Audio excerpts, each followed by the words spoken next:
The biggest story they don't want you to know was just revealed Friday evening, and we have the receipts ready. And no, it's not tariffs. It's the reason behind the tariffs. An interview this week revealed that there's going to be trillions of dollars, $800 trillion, rotating from yesterday's asset holders to tomorrow's asset holders. And I know what you're probably wondering. What does this even mean and what does this have to do with Bitcoin? That's exactly why I'm here to connect the dots. I'm dropping the real reason behind the tariffs and how it's all tied to the $300 trillion housing market, which is in trouble, and the $100 trillion bond market. Stick around. By the end, you'll know exactly where the smart money is heading. This is Dante Cook with Bitcoin Simply. Let's go. All right, the number one discussion in the economy right now is the tariffs. And there's a lot of confusion around it. Donald Trump said on Friday that he will increase the global tariffs to 15%. But people are fundamentally misunderstanding what this is actually for. In an interview with a local news station in Houston, Scott Bessent laid out the real reason for the tariffs. But let's get right into what's going down right now. Today, I will sign an order to impose a 10% global tariff under Section 122 over and above our normal tariffs already being charged. The Supreme Court ruled that a certain type of tariff was illegal, but they didn't rule out that Donald Trump couldn't use other laws and statutes to implement his tariff plan. And that's exactly what he was doing. He originally started at 10%, but he upped it to 15%. And Scott Bessent said that 15% might not even be the limit. The president announced today that we're going to go to a 15% global tariff. During that time, over the next few weeks, USTR, U.S. Trade Representative, and Commerce will initiate Section 301, Section 232 investigations, which are industry specific or trade practice specific. And based on those, it's very likely that we will move back up to, or maybe even above, the higher tariff level. Here's what people fail to realize about the tariffs and why they're important. The tariffs are what's keeping the bond market in check. The tariffs are the actual revenue that we need as a country to be lendable by our borrowers around the world, aka people that want to invest into long-term U.S. debt. But what does this have to do with the housing market? Well, Scott Bessent ties the link for us right here. There's this back and forth after the announcement yesterday. It's, well, we're glad the tariffs aren't there, but we liked the money because the money was keeping interest rates low. We have the lowest mortgage rates in 3 years now, and some of that is due to the stability in the bond market, and I can tell you that we are going to keep the tariff income at the same level, and we're going to have the same stability in the bond market. Let me explain this simply. This is Bitcoin Simply. Here's how global debt holders are underwriting the United States. It's sort of like you as a person. If you have more income, let's say you have a side hustle that's generating passive income for you, well, now you are a more credible and lendable person that they would give money to in the event that you needed to borrow. The same thing is true with tariff revenues. It reduces our deficit and it makes us more lendable as an organization and a country. This has been the plan of this administration all along. The strategy is clear. Let me explain. Number one strategy, weaken the dollar, because when the dollar's weak, other nations' assets go further. Number two, the correlation between a weak dollar shows that when the dollar is weak, well, assets actually go into the U.S. economy. It drives investments back into America. America first. The third prong of their strategy, remove their reliance on other countries and remove the reliance on older generations or the wealthiest to drive the majority of our tax revenue and the majority of our growth in our economy. Right now, our economy is almost totally dependent upon boomers who now make up 45% of the spending. People 55 and older, despite being less and less numerous, outweighs the spending of people that are 54 and younger. This gap has closed by 35% over the past 25 years. 74% of all wealth in the United States is held by people over 55. This administration needs to bring wealth back to the average person. When you look at net savings as a percentage of global income, you'll see that it's going negative for the first time since the Great Financial Crisis. And before that, the Great Financial Crisis in 1928. Personal savings rates are plummeting. The big story that's happening right now is the story of deflation. This technology advancement that's happening, it's displacing jobs, it's displacing people, but it's also making the country and the economy more efficient. What's happening is a 50-year rotation, a rotation from the wealthy who have over $800 trillion of assets that need to flow somewhere and somehow into this $2 trillion asset class. Listen to this interview with Jordy Visser. He breaks down this thesis in great detail. He talks about how oil, which used to be $150 a barrel, is now $60 a barrel. Well, it got cheaper because of deflation. That's what's happening in technology, and people are looking for scarce assets to put their money into. But don't let me ruin the clip. Listen to it for yourself. Explain how deflation drives value into scarce assets. So at the end of the day, the one thing that all people have, whether they're sitting at home or they're working on Wall Street, is greed. I don't care what it is. Like, you're always interested in making money. And whether it's, I'm trying to think, Norton from the Honeymooners, which is a little bit after your time, but still, for the people out there my age right now, there's always a scheme that's going on. There's always some way to make money. Money is a driving factor in a lot of things. I really do try to follow a Buddhist framework in my head and think about things in that way. And money's a delusion. People think it brings them happiness, but when you get more, you need more. So greed is just part of human nature, and it's just part of the things that are pleasure seeking. So I believe there's a rotation that happens. When you get into deflation, like you're getting now, you avoid the things that are deflating. Ford has been a horrible investment. Europe has been a horrible investment. Japan has been a good investment over the course of the last 15 years. It's been a horrible investment since 1992. The only thing that's worked, that has either beaten Bitcoin or been close to Bitcoin, has been the thing that Sam and Lynn came up with as number 2 on the list. It's the one that Raul talks about as innovation directly to Bitcoin. They move together. So theoretically, you need to believe that the inflation, that we print money, the NASDAQ and innovation goes higher. Well, that's over for me. Commodities have been sideways since 2007, even with the rally we've seen, because they peaked then and they went down. Oil was $155 when I went to China in May of 2008. We're down in the 60s. So there is deflation that happens with more innovation. It's just that we get caught in this thing and think, well, they print money and the stock market goes higher. The stock market has not gone higher in Brazil in local terms, in dollar terms. So I have this like thing of rotation in the back of my mind that if the fiat system is $800 trillion and Bitcoin is $2 trillion, which it's not right now, but let's assume we get back to 2 trillion, there's a rotation that'll happen. What'll drive it up to 50 trillion, to 100 trillion? The only thing in my mind has always been the rotation. The most logical answer is if everyone who owns the 800 trillion, you took their average age in their 60s, and you gave all that money to someone who's younger, and you said, what's your asset allocation? You have 800 trillion in this bucket, you have 2 trillion there. Well, I want some money in Bitcoin. You'd have a rotation, and this would go higher and that would go down. Eventually, that's what I believe. So I've said this before. I believe the world is deleveraging. The 800 trillion is heading back towards where it should be, which is monetary base of the world, nominal GDP of the world. Both those numbers are about $120 trillion.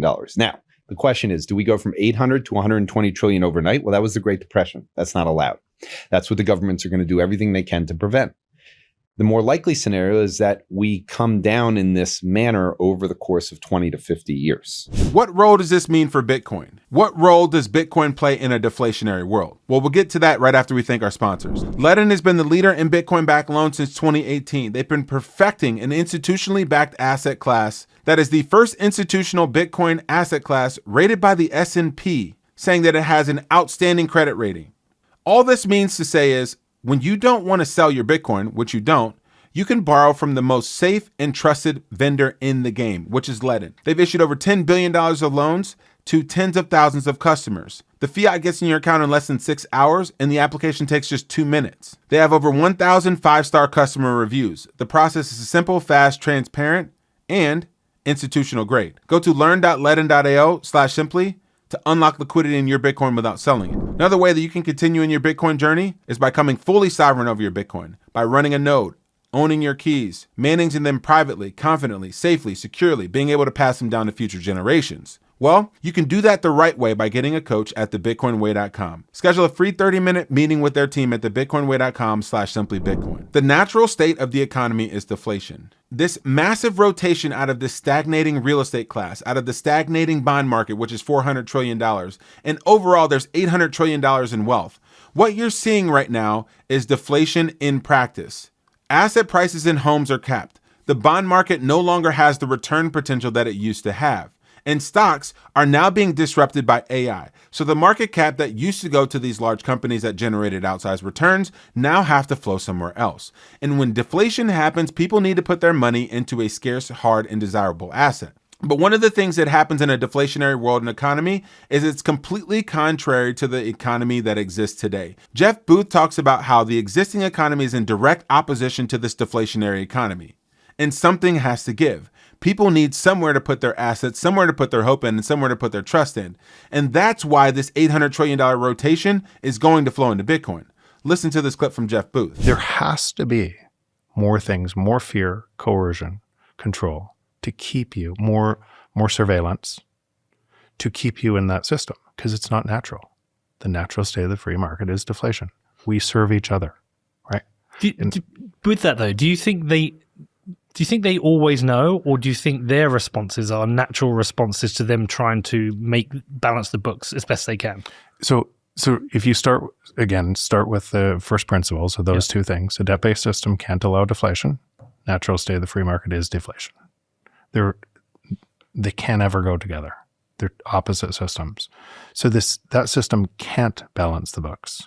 No, but they try and keep that system going, as best they can. In other words, steal more from you. Yes. Right? Hire more people, more things to steal more from you. Less rights, higher taxes, inflation. How do you make that palatable for a population? It's two sides of that equation. You have to create us versus them. This side has to be right against the other side.